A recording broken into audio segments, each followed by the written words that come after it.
Hi guys, itong niluto kong ulam, ginataang gulay.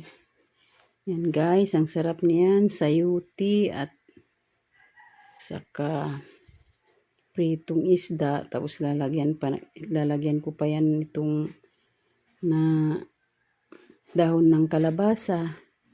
Yan guys, masustansya ang ating ulam ngayon. Mga gulay. Tapos ang sarap niyan, ginataan ko gan guys.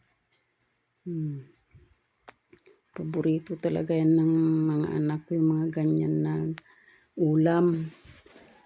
Saka, masarap talaga. Sabaw pa lang, ulam na.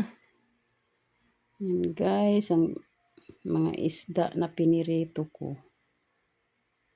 Piniruto ko muna bago ko nilagay dyan sa ginataang gulay guys.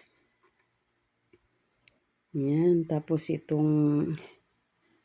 ang aming kanin. Hinaluan ko yan ng red rice. Ayan guys, mga unata, kain na tayo. Mangantayon. Kumaon na kita niyo. Let's eat.